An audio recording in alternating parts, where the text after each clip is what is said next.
The things that people do in life. When people feel like you overcame something and they're going through, because I get that all the time. Oh my God, you're such an inspiration. I'm like, I used to say how. I used to say how. How am I an inspiration, y'all? I didn't look at my life at the time the way other people saw me.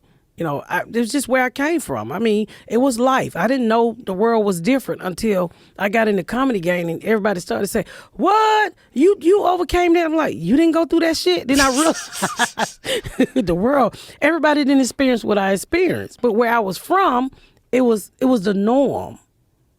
So now when I tell my story, everybody's like, oh my God, you're such an inspiration. And at first I was like, no, I'm just somebody who went through some shit. But then I realized there's a lot of people out there that need me to tell my story. And it's healing for them to see me win because it let them know that they can win. Yes, and to see you laugh about it. Yes. That you're so resilient. That gives people hope. So that kind of motivation works. Like someone can see what you've accomplished with your life.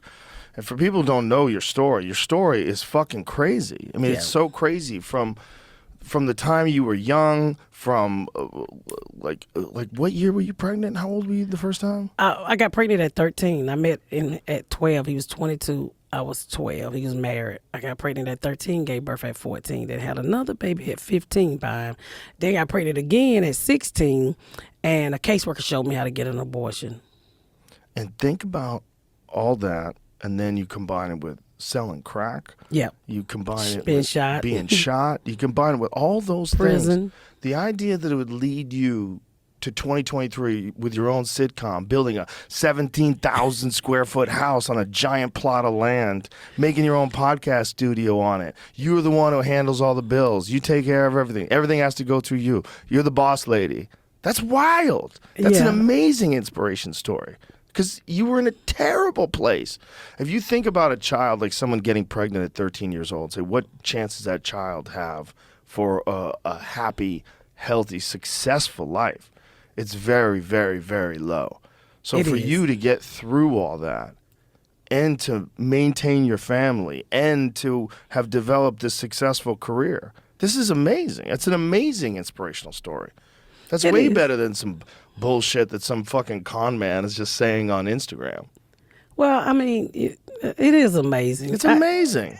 I also had something to live for. I had 2 kids by the time I was 15. I didn't want them to go through what I went through. I've said this a million times. And it was the first time I ever felt like I was loved. So to have that love for my daughter, my very first child, that I never experienced in a household before, it gave me hope. Yeah. I didn't know I was going to end up with all of this in the future. All I ever wanted, Joe, was a family. Fuck everything else. All I wanted was a family. And I got it. Nothing else meant anything to me. The materialistic shit, the fame, all I ever wanted to do was open that door, walk in the house to people that loves me. That's beautiful. And I do go home. Even with the kids that I'm raising that my niece left, I get home, oh, Mama is home. Get your goddamn hands off me.